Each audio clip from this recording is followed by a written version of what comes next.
So you clicked on this video because you want to grow your chest, right? And we all know that if you go from a flat bench to an incline bench, you're going to hit the upper chest. Well, maybe not.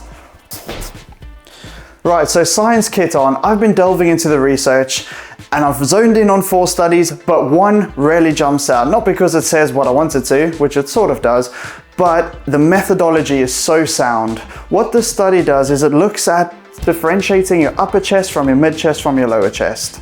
Now, a few studies have done this in the past, and it's been briefly mentioned, like 5 to 10 seconds worth in a Jeff Nippert video from ages ago, that grip width can play a role. So this study doesn't isolate, looks at bench angle from decline to flat to incline. It also looks at a supinated grip versus a pronated grip. And then most importantly, for us anyway, who wants to grow big chests, it looks at a wide grip, so double the distance of your acromions versus the distance of your acromions. So why this study? This study by Arsenault. I can't pronounce his name, and naturally it's the hardest one to pronounce just because it's the study I like the most. Now, Jeff spoke about Barnett et al. Now, this study did the movements in isometrics, then did the EMG. So an isometric is a solid hold in that position, did the testing, and then moved forward. Now, they did mention grip width as a role, but what this study does is it uses the EMG throughout the full range of movement, and it covers all bases, and the methodology was really sound. Another thing that made this really good is when comparing an incline to a decline to a flat, they did 1 rep maxes, or like 12 rep maxes for each. So the weight was different, because let's be real, we can all push heavier on a decline, then a flat, then an incline. So there's no point testing the weights the same. And this is one of the few studies that actually isolated that.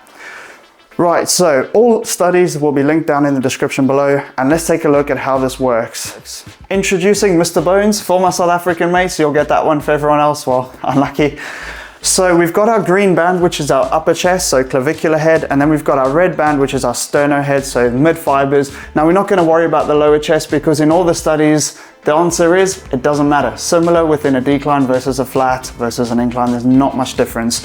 Right, so what we're looking at is grip width mainly. We'll look at inclination in a second, but grip width is a major role according to these studies. So if we go to a narrow grip, if we watch this green band, as we bench down, that stretches. Now we know this clavicular head is involved in shoulder flexion. Shoulder flexion is that movement.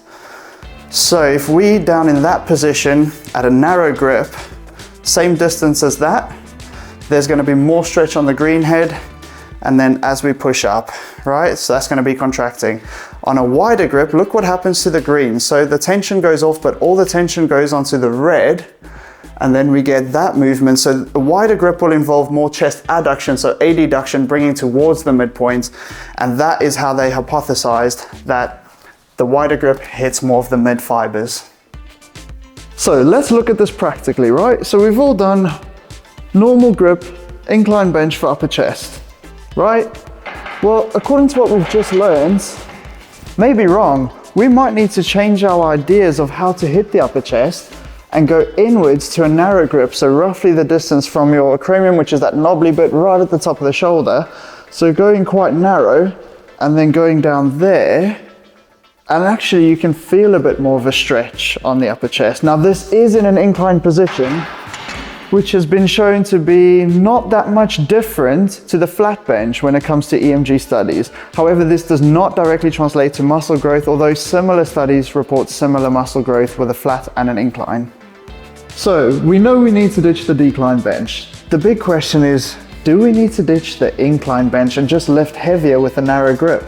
So traditional bench press, going down and actually feel a good stretch at the bottom on the mid-pec fibers, and then going up. Now, the elephant in the room with the narrow grip, oh, that's just gonna hit your triceps, right?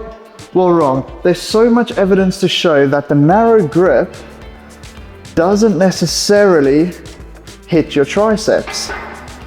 It can if the angle of your forearm changes. So, narrow grip, angle of the forearm leaning backwards, we'll hit triceps going like that, as we all do to hit the triceps more because we naturally feel it more. However, if we keep your forearm angled 90 degrees to the movement of the bar, there is absolutely no difference between the wide grip, the narrow grip, or even an intermediate grip.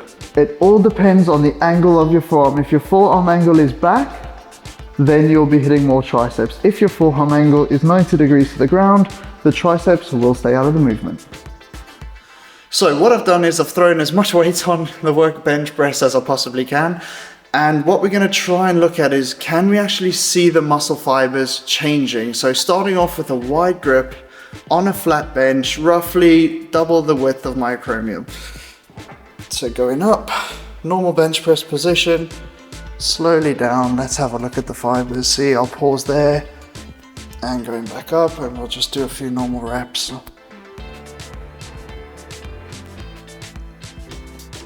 All right, so test 2, we're gonna go with a narrow grip, which is 1 times my acromion, and let's give this a go.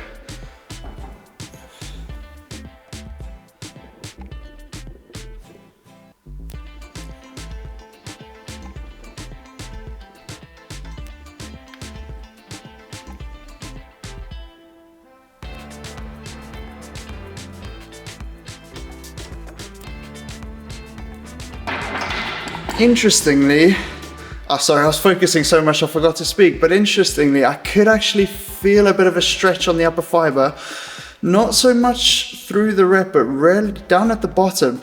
I think in that position, so the wide grip, we can't get as much of a stretch on the muscle, our biomechanics stop us, but from there, our elbows can drop back a lot further, which means we can actually get a bit more of a stretch, which Jeff Nippard will love, so we'll go with that. Slightly more of a stretch on the narrow grip. So because we're all science heads here, well no, we're all gym bros, but hey ho, I'm gonna go even narrower and let's see what we find. So really, really narrow grip this time round.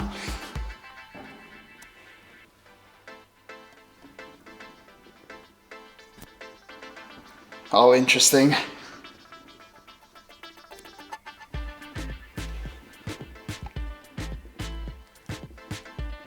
That is very interesting. So I got a little bit of front delt coming in because, I mean, that's basically shoulder flexion.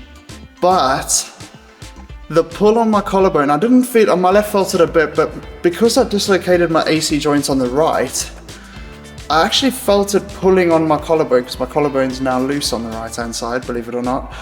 But I really did feel that pull the upper fibers. There might actually be something to all of this.